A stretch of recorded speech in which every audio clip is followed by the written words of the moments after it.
Si hay algo que los seres humanos atesoran muchísimo, es la idea o el concepto de libertad. La libertad es un concepto que nace y crece unido a la vida del hombre. El tema de la libertad ha cautivado a la humanidad a través de su historia.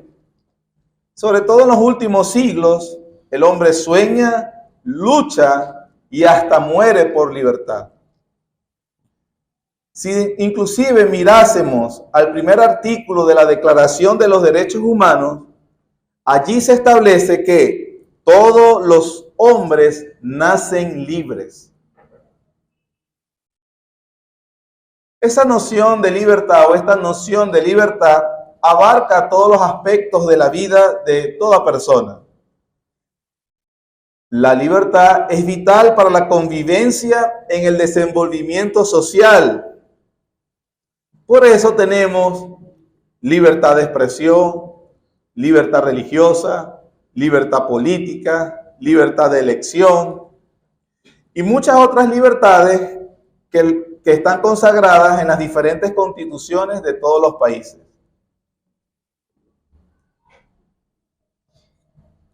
Pero el hombre común, el hombre de hoy también une a ese concepto de libertad o entiende que la libertad es la capacidad de hacer lo que yo quiera hacer.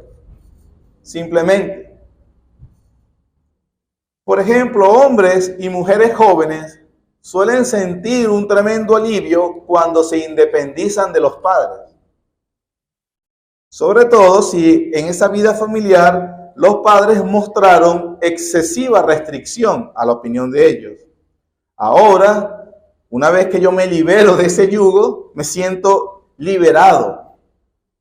Siento que estoy libre. Ya no estoy sujeto a una hora que establecía mi papá o mi mamá para llegar a la casa.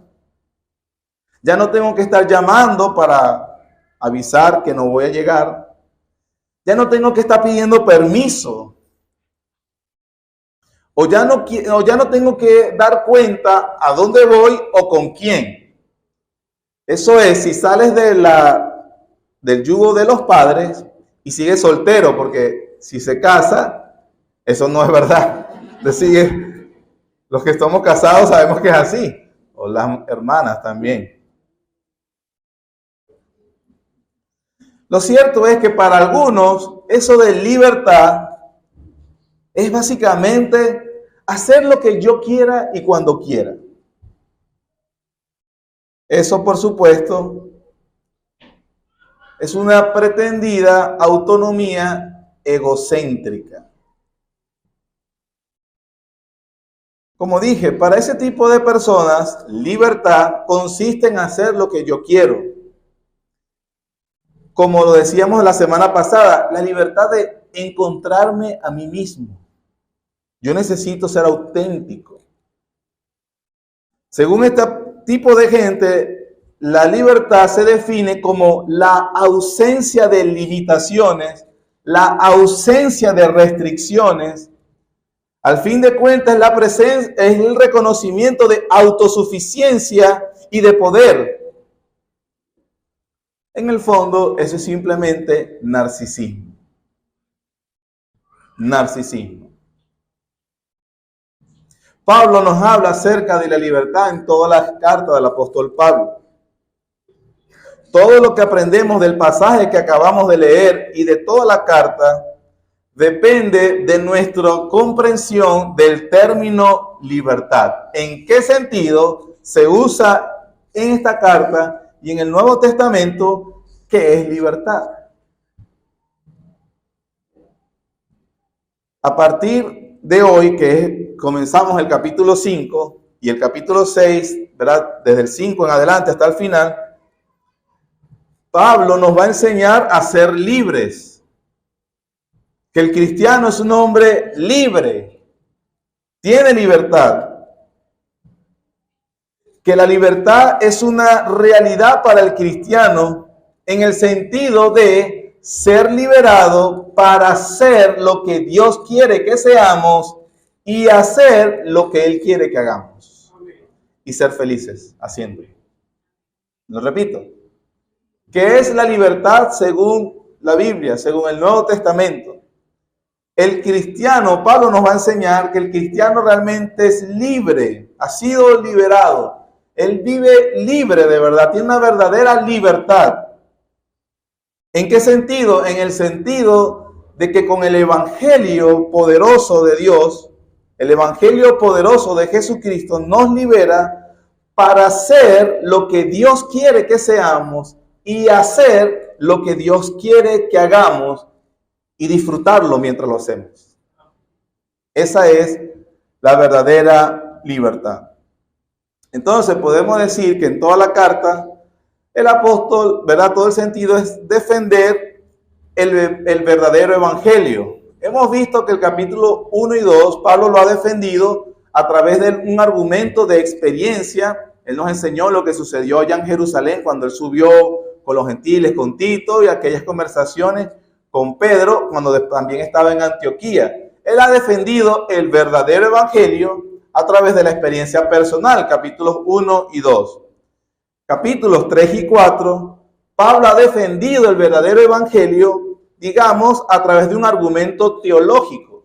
Es decir, él nos da, según las escrituras, comienza a dar ejemplos de las escrituras, desde el Génesis en adelante, cómo es que la ley, la palabra de Dios, anuncia, y desde el principio la fe siempre, la justificación, siempre fue a través de la fe. Y que igualmente la escritura, la ley comprendida correctamente, nos lleva a Cristo para ser justificados por la fe en Él. Eso lo ha hecho Pablo, capítulos 3 y 4, y entonces tenemos que ha defendido el evangelio con un argumento teológico. Y el capítulo 5 y 6, Pablo nos va a enseñar, va a defender el evangelio a través de teología aplicada o el argumento moral. Es decir, Pablo va a decir que el verdadero evangelio, por el poder del Espíritu Santo, transforma los deseos, los anhelos, transforma a las personas desde el interior, le da nuevos impulsos para que ellos obren por amor. Eso es lo que nos va a enseñar en esto, o vamos a aprender mientras Dios nos permita terminar la carta. El evangelio verdadero transforma por el poder del Espíritu Santo los deseos, los anhelos, transforma a las personas desde el interior hacia afuera, le da nuevos impulsos para que esta persona ahora pueda vivir y ser motivado por amor. Algo que la ley no podía hacer, no podía transformar el ser interior. Pero en el evangelio el Espíritu Santo sí. Entonces, eso es lo que dice toda la carta, o el resto de la carta a partir del capítulo 5. Hemos leído los primeros 15 versículos. Y antes entonces Pablo mismo de mostrarnos cómo el Espíritu Santo es en el verdadero evangelio que trae el Espíritu Santo a la vida del creyente, lo transforma desde el interior, Pablo nos va a advertir sobre las amenazas que tiene la libertad y cuál es su solución. Eso es lo que vamos a ver hoy hasta el versículo 15. 3 cosas vamos a ver. 1, Pablo nos advierte sobre la falsa doctrina. En el caso de los Gálatas, la falsa doctrina atentaba con su libertad. Recuerden lo que enseñaban los judaizantes. Una advertencia contra la falsa doctrina. Número 2, ligado a eso vamos a ver el carácter de los falsos maestros que promueven la falsa doctrina, que atentan contra la libertad. Y en tercer lugar, el remedio que nos da Dios para vacunarnos contra los peligros de perder la libertad. Ese es el bosquejo del día de hoy. Vamos al primero. La falsa doctrina, advertencia contra la falsa doctrina que atenta contra la libertad. Versículos 2 al 4. He aquí, yo Pablo os digo que si os circuncidáis, de nada os aprovechará Cristo. Y otra vez testifico a todo hombre que se circuncida, que está obligado a guardar toda la ley. De Cristo os desligasteis, lo que por la ley os justificáis, de la gracia habéis caído. Pablo advierte, ¿verdad?, que el estar prestando atención a la falsa doctrina, a los falsos maestros que enseñan la falsa doctrina, es perjudicial para la iglesia porque tiene efectos desastrosos.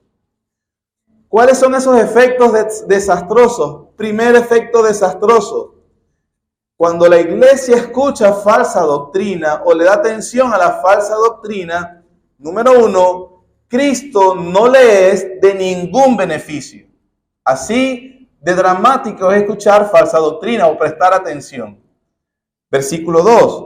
Aquí yo, Pablo, os digo que si os circuncidáis, que era lo que le estaban enseñando a la iglesia, si se dejan circuncidar, ¿qué pasa? De nada os aprovechará Cristo. Es decir, nada, Cristo no le es de ningún beneficio entonces a quien entiende por la influencia de los judaizantes que se debía dejar circuncidar. Al circuncidarse estos creyentes en la iglesia de Galacia, estaban afirmando una serie de cosas. Porque si el creyente de acá se dejaba circuncidar, reconocía esto: esa persona pensaba que Cristo era insuficiente, ya que la enseñanza del verdadero evangelio es que solo a través de Cristo los hombres somos justificados delante de Dios.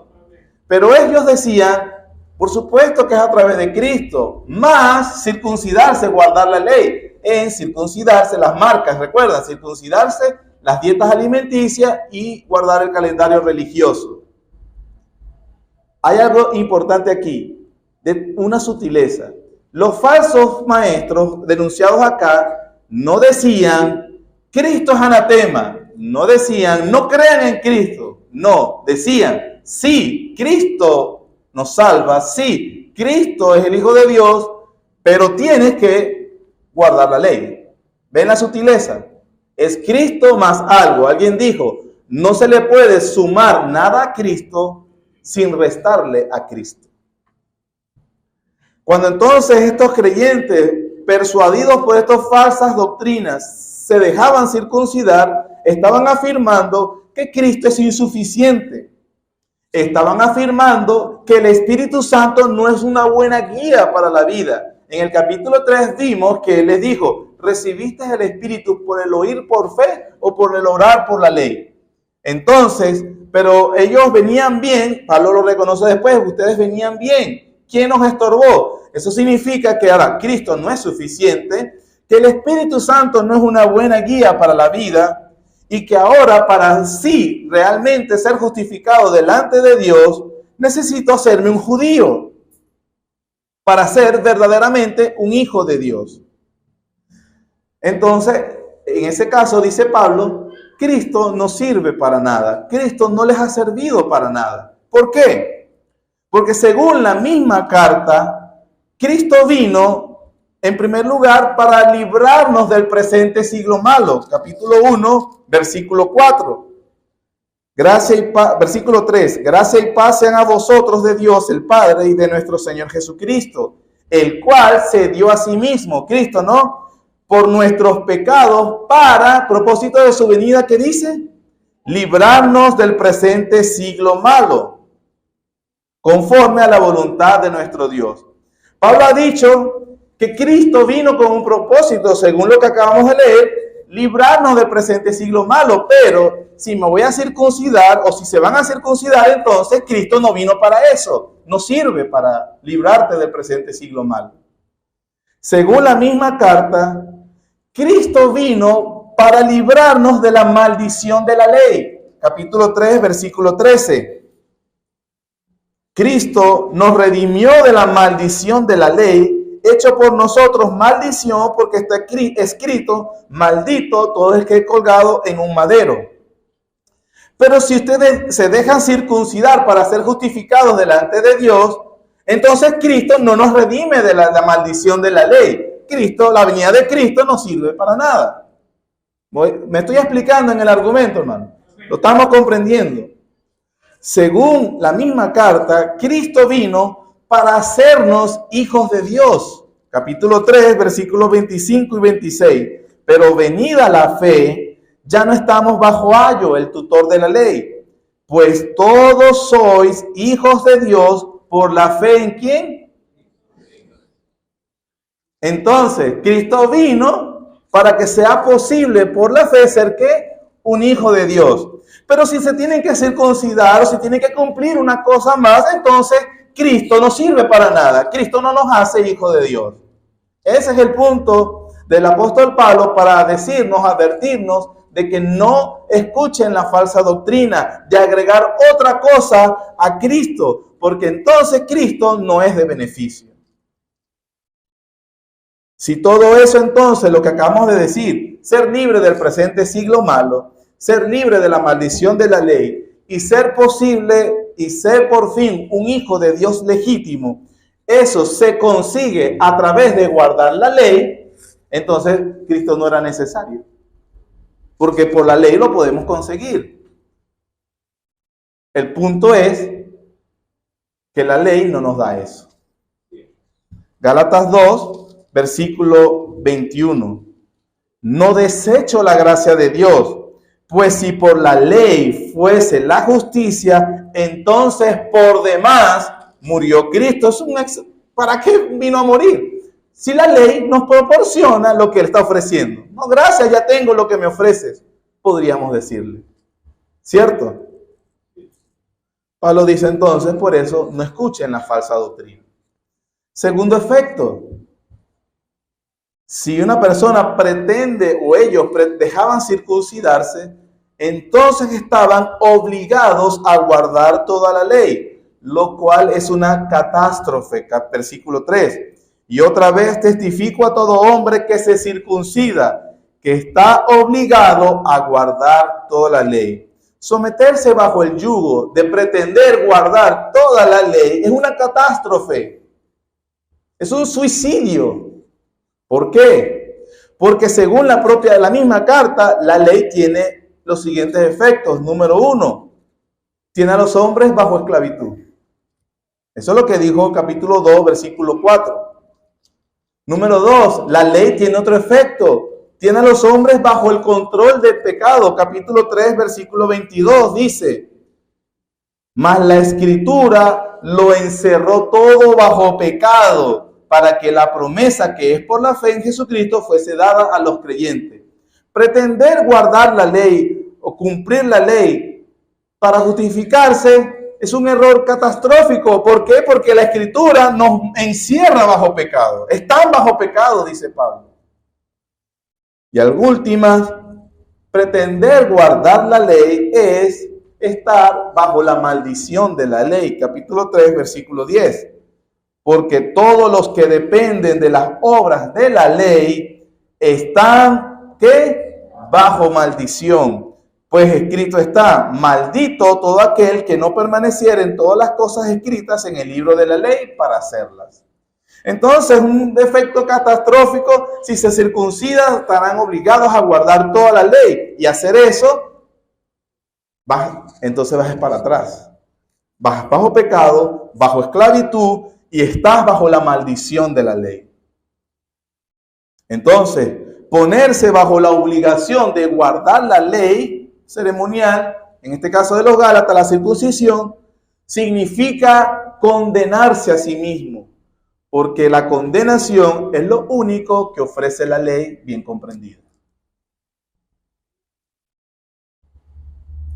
Tercer efecto: buscar justificarse o permitir circuncidarse es caer de la gracia, desligarse de Cristo. Qué frase tan contundente, ¿verdad? Tenebrosa. A mí me tiembla el cuerpo cada vez que la leí toda esta semana. Versículo 4. 5:4. De Cristo os desligasteis, los que por la ley os justificáis, de la gracia habéis caído. Perturbadora esa frase, de verdad. Perturbadora. Pablo no está diciendo que la salvación se pierde. Eso estaría en contra de todo el Nuevo Testamento. Sino que está poniendo que hay dos sistemas, que es el problema de la iglesia acá presente, que se excluyen mutuamente. No puedes decir que voy a confiar en Cristo para salvación para después buscar agradar por obras a Dios para mi salvación. Es una incoherencia, una inconsistencia. O es por gracia o es por fe. Pablo lo dijo en Romanos 11. Porque si es por obra, entonces ya no es por gracia. Y si es por gracia, entonces ya no es por obra. Se excluyen mutuamente. Eso entonces nos dice que en el sistema, en el mundo religioso, en el mundo hay dos sistemas de religión. El que es por cumplir algo, el que pretende justificarse a través de lo que hace por Dios. La Biblia dice, están condenados. Todas las religiones están allí. Y el verdadero evangelio poderoso de Dios en Cristo. La gracia de Dios, solo confiar por la fe en Jesucristo. Ese es el primer punto, ¿no? Advertencia contra la falsa enseñanza. El segundo está unido, es una advertencia contra los falsos maestros, que al mismo tiempo promueven la falsa enseñanza. Eso está desde versículos 7 al 12. Voy a omitir a propósito los versículos 5 al 6, porque Pablo retoma de ellos en el 13 al 15. En pro de una línea de entendimiento, voy a saltarlos y después los tomamos. Advertencia contra los falsos maestros. Voy a tratar de ir un poco más preciso aquí por el tiempo. Versículos 7 al 12. Pablo nos expone el carácter de los falsos maestros, de los cuales debemos tener mucho cuidado. Número 1. Los falsos maestros estorban la obediencia a la verdad. Versículo 7. Vosotros corríais bien. ¿Quién os estorbó para obedecer a la verdad? Pablo, hermanos, está aquí usando su mismísima autoridad apostólica. Cuando en el versículo 2 dice, he aquí, yo, Pablo, no es simplemente una manera de introducir una oración simpática para nosotros. Su énfasis está en lo que ya ha dicho en el capítulo 1, versículo 1. Que empieza, Pablo, apóstol, no de hombres, ni por hombres, sino por Jesucristo y por Dios el Padre, que lo resucitó de los muertos. Pablo, recuerden, desde el principio nos han enseñado que la carta es una gran campanazo, una exhortación. Pablo está molesto, usted puede ver una sensación de molestia del apóstol Pablo, por esa persuasión de desviar a la iglesia del evangelio que él llegó a decir, entonces corrí en vano. Entonces lo que sucedió cuando fundé la iglesia no era verdad nada. Entonces Pablo está usando su autoridad apostólica y le está diciendo, pero ¿quién se cree esas personas y quién creen ustedes que son ellos para estropear con arrogancia mi propia autoridad apostólica y estorbarles de lo que ya se les había enseñado? Los falsos maestros que descarriaban a los cristianos de Galacia estaban muy lejos de tener buenas intenciones. Su propósito era tener su propio grupo de seguidores, típico de los falsos maestros. Me vas a abandonar a mí, manipulador. El que no está bajo el ministerio está bajo maldición. Típico de un falso maestro. Porque eso es lo que dice la carta de Gálatas. Gálatas 4:17. Tienen celo por vosotros, pero no para bien, sino que quieren apartaros de nosotros para que vosotros tengáis celos por ellos. A los falsos maestros les encanta tener un séquito de seguidores leales a toda costa. Puede que yo me equivoque, puede que yo lo robe, puede lo que sea, pero usted tiene que ser leal. Eso es una marca de un falso maestro. El Nuevo Testamento advierte muchísimo con respecto a eso. Segunda de Pedro 2:1 dice, hubo también falsos profetas entre el pueblo, como habrá entre vosotros falsos maestros, que introducirán encubiertamente herejías destructoras. Ya en los Gálatas lo estaban sufriendo. Y aún negarán al Señor que los rescató, atrayendo sobre sí mismo destrucción repentina. Estorban la obediencia. Otra marca. Los falsos maestros, obviamente por ser falsos, no son de Dios. Versículo 8. Esta persuasión no procede de aquel que os llama. Esa segunda característica de los falsos maestros es su impiedad. Son impíos en su carácter. Son mundanos. Todo lo que promueven son con respecto a cosas de este mundo y ya.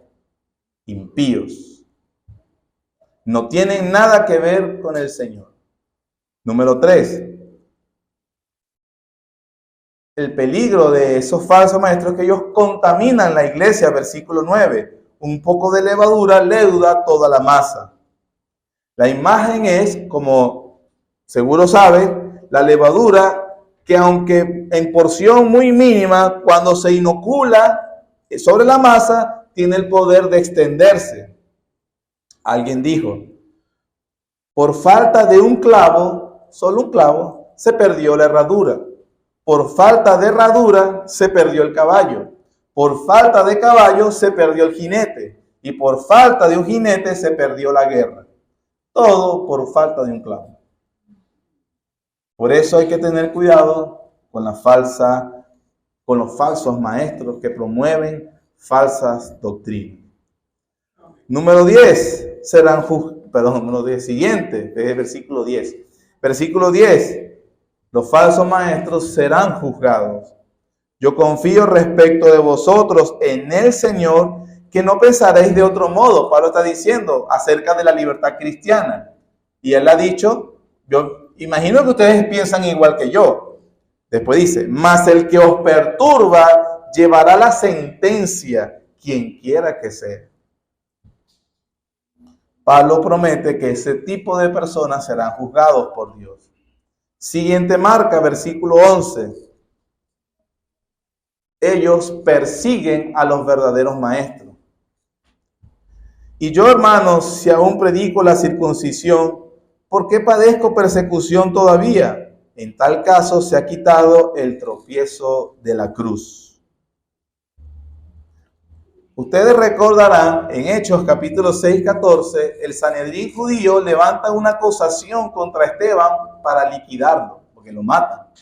Que por cierto, Pablo, no convertido, estaba ahí. ¿Y cuál fue la acusación? Él predica un Cristo que perdona pecados. Esa no fue la acusación. En 6:14 se dice, le hemos oído decir que Jesús destruirá este santo lugar y cambiará las costumbres que nos dio Moisés. No había problema que Jesús digan que Jesús es resucitado, no hay problema. Ya habían visto a Lázaro, ya habían visto al hijo de la viuda. Entonces, bueno, que Jesús resucitó, podemos vivir con eso. Pero no digan que van a cambiar las tradiciones mosaicas. Entonces, dice la Biblia que se voltearon contra Esteban rechinando los dientes y le cayeron a pedradas. Pero Pablo lo dijo. Así en el 4:29 de Gálatas dijo, pero como entonces el que había nacido según la carne perseguía al que había nacido según el Espíritu, así también ahora. Los falsos maestros persiguen, vilipendian a los verdaderos maestros. Y por último, es importante en cuanto a estas marcas, los falsos maestros deben ser expulsados, si están en la iglesia, retirados de la comunión, si usted los conoce. Dice versículo 12, ojalá se mutilasen los que os perturban. Es una oración fuerte del apóstol Pablo. Recuerden que ellos promovían la circuncisión, los herejes de aquí. La circuncisión es un pequeño corte en el prepucio del miembro masculino. Pablo dice, pero ya que son tan insistentes con la circuncisión, ¿por qué no agarran todo y se mutilan? En serio está diciendo eso. Algunos dicen que también Galacia quedaba cerca de la región de Frigia. En esa región era muy popular el culto a la diosa Cibeles. La característica del culto a esa diosa era que sus sacerdotes más devotos o los hombres más devotos se castraban, eran eunucos, para como una forma en el paganismo de ser más devotos. Pablo es como que si tomara esa imagen y dijeran, pero ya que entonces están tan insistentes con el pequeño corte de la circuncisión, sean más devotos como los paganos y mutílense ellos mismos. Eso no lo van a hacer. Pero al decir sean mutilados, ojalá sean mutilarse, también es como una forma de decir sean mutilados del cuerpo de Cristo. Deben ser sacados, no deben ser considerados. Ese es el segundo punto. Tercer y último punto. Hemos visto el peligro de la falsa doctrina y debemos tener cuidado con ello. Segundo, hemos visto el carácter de los falsos maestros que promueven falsas doctrinas. El tercero, ¿cuál es el remedio? ¿Cuál es el remedio que nos ofrece Dios en cuanto a no perder nuestra libertad y en cuanto a la defensa del verdadero evangelio? Pablo nos lo da en estos mismos versículos. Capítulo 5, versículo 1. Estad pues firmes en la libertad con que Cristo nos hizo libres. No estéis otra vez sujetos al yugo de la esclavitud. Versículo 5, versículo 6. Pues nosotros por el Espíritu aguardamos por fe la esperanza de la justicia. Porque en Cristo Jesús ni la circuncisión vale algo, ni la incircuncisión, sino la fe que obra por el amor. Versículo 13. Porque vosotros, hermanos, a libertad fuisteis llamados. Vean que es el mismo tema del versículo 1. Solamente que no uséis la libertad como ocasión para la carne, sino servíos por amor los unos a los otros. Porque toda la ley en esta sola palabra se cumple. Amarás a tu prójimo como a ti mismo. La situación de la carta nuevamente. ¿Cuál es la marca distintiva del pueblo del pacto según el antiguo pacto? Marcas físicas, circuncidarse, las dietas alimenticias y guardar el calendario religioso. Entonces, si esas son las marcas que nos físicas, externas, que nos identifican como el pueblo de Dios, y esas no son ahora, no son las válidas, dime entonces cuáles son esas marcas. ¿Cuáles son esas marcas de que nos ha alcanzado y hemos creído el verdadero evangelio? Pablo dice, versículo 5, nosotros por el Espíritu aguardamos por fe la esperanza de la justicia. ¿Qué es lo que trae el verdadero evangelio? Que el Espíritu Santo produce fe. La fe es la marca.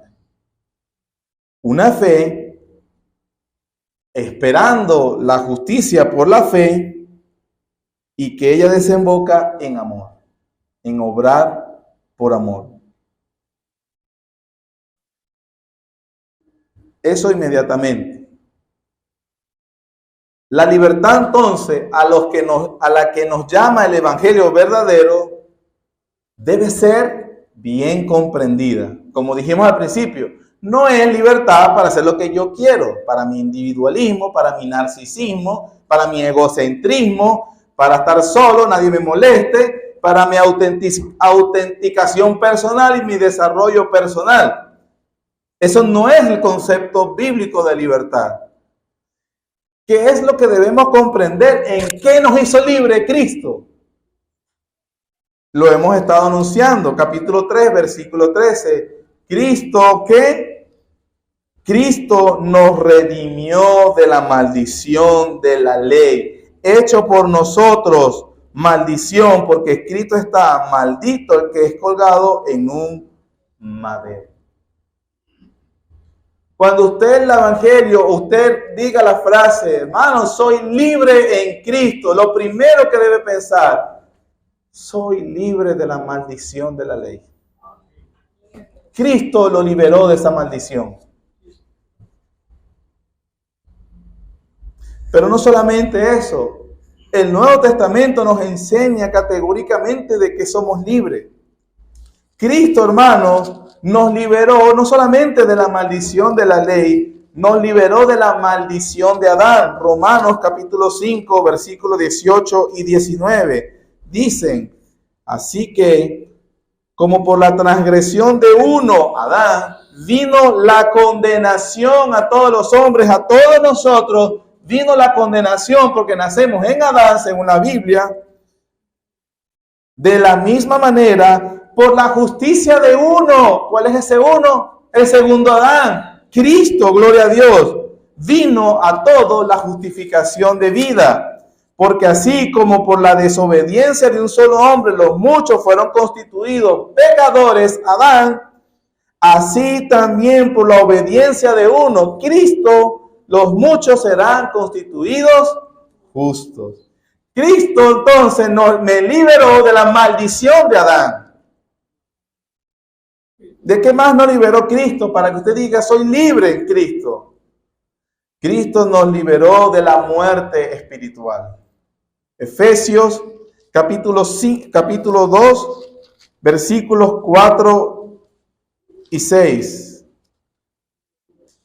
Pero Dios, que es rico en misericordia por su gran amor con que nos amó, aún estando nosotros como muertos en pecados, ¿qué hace? Nos dio vida juntamente con Cristo. Por gracia sois salvos.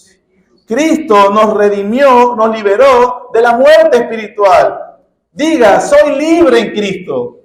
Soy libre de la maldición de la ley, de la maldición de Adán, de la muerte espiritual. Cristo nos hizo libre también del temor de la muerte física.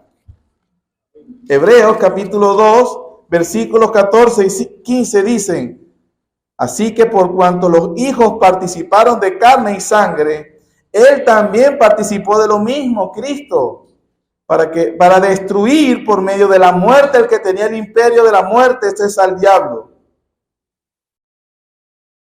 Versículo 15, y libertad, a todos los que por el temor de la muerte estaban durante toda la vida sujetos a servidumbre. Cristo nos liberó del temor a la muerte física. Eso no es un tremendo tesoro. ¿Ok? Mire, hermano, no hay nada más seguro para los que estamos vivos ahorita que la muerte, ¿saben? No le estoy diciendo que ojalá se muera rápido, pero sea cuando llegue, Cristo nos liberó del temor a la muerte. ¿De qué me liberó Cristo? Soy libre. Mucha gente le gusta cantar libertad, libertad. Oh, soy libre. Yo soy libre. ¿Libre para qué? De la maldición de la ley, de la maldición de Adán, de la muerte espiritual, de la muerte física. Romanos 6, 17. Libres del poder del pecado. Bendito sea Dios. Cristo nos hizo libres del poder del pecado. Romanos 6. Versículos 17 y 18 dice, pero gracias a Dios, que aunque eras esclavo del pecado, habéis obedecido de corazón aquella forma de doctrina a la cual fuisteis entregados, y libertados del pecado, libres, vinisteis a ser siervo de la justicia. ¿Qué más? Hermano, hay más. Cristo nos liberó, según Colosenses 1, 12 al 13, de la autoridad de Satanás. Usted le tiene miedo a las fuerzas oscuras, a los espíritus, a los fantasmas, al duende verde, a los samuros, al niño que aparece en su casa.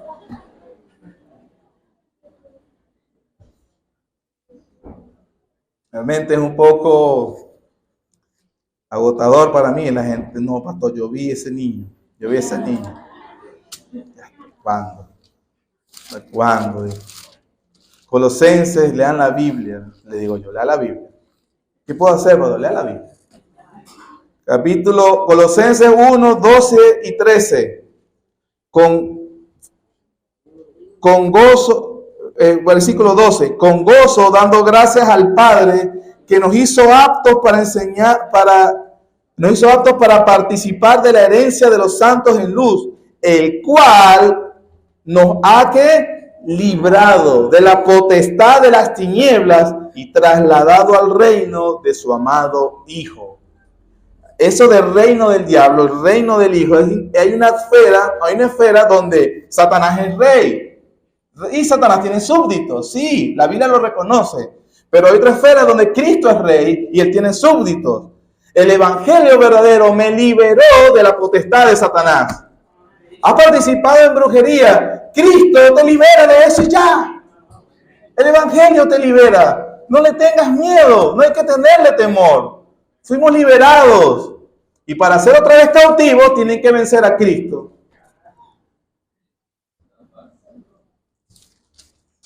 Por último, en cuanto al sermón, porque el tiempo se fue, Gálatas capítulo 4, Cristo nos liberó para que heredemos lo que Cristo compró para nosotros. Gálatas 4, versículos 4 al 7. Pero cuando vino el cumplimiento del tiempo, Dios envió a su Hijo nacido de mujer y nacido bajo la ley, para que redimiese a los que estaban bajo la ley, a fin de que recibiésemos la adopción de hijos. Y por cuanto sois hijos, Dios envió a vuestros corazones el espíritu de su Hijo, el cual clama, Abba Padre. Así que ya no eres esclavo, sino hijo, y si hijo, también heredero de Dios por medio de Cristo. Eres libre, hermano, para heredar lo que Cristo compró para ti. Ahora puedes decir, tengo libertad en Cristo. Libertad de la maldición de la ley, libre de la maldición de Adán, libres del temor de la muerte, libres del poder del pecado, libre de la muerte física, del temor, quiero decir, libre del poder del pecado, libre de la autoridad de Satanás, libre para heredar lo que Cristo nos ha dado. Realmente, ese era un preámbulo para lo que leímos en el capítulo 5, porque Pablo dice, nosotros por el Espíritu aguardamos por fe la esperanza de justicia, versículo 6, porque en Cristo ni la circuncisión vale algo ni la incircuncisión, sino la fe que obra por el amor. Después el 13 dice, vosotros hermanos a libertad fuisteis llamados. Ya sabemos qué significa eso, ¿cierto? Entonces, solamente que no uséis la libertad como pretexto para ocasión de la carne, sino que servíos los unos a los otros por amor. Esos versículos nos dicen que fuimos liberados de nuestro narcisismo, del egoísmo, del egocentrismo, para que ahora por el Espíritu Santo que mora en el creyente tengamos libertad de amar a Dios y al prójimo, sin restricción. Porque dice, sírvanse por amor. El cumplimiento de la ley es amar a tu prójimo como a ti mismo. Nos ha liberado de buscar siempre nuestro beneficio único, para que entonces, ya aceptados, perdonados, liberados por ese gran Dios en su Hijo Jesús, nosotros le amemos, impulsados ¿por qué? Por el amor de conocer el Evangelio, y al mismo tiempo nos une a otros para amarlos libremente. No necesito hacer algo para ser aceptado, o me devuelves el amor, o te amo porque te lo mereces, nada de eso. Porque el Evangelio me dice que yo no fui aceptado por eso. Entonces yo puedo libremente amar, porque así muestro las marcas de ser libre en Cristo. Sí, hermanos. Pablo nos está diciendo que con el Evangelio verdadero, por primera vez los hombres son libres para hacer lo correcto, y por el Espíritu Santo tienen el poder para hacer lo correcto. Y no solamente eso, sino disfrutarlo mientras lo hacen. ser felices. Por el poder de... Eso es algo que no podía obrar la ley. Mientras entonces en otro tiempo la instrucción de Dios venía antes por una ley externa que no cambiaba el corazón, ahora por el Evangelio viene a través del Espíritu Santo que obra dentro de nosotros, dándonos una transformación del ser nuevo que es libre para amar a Dios y al prójimo.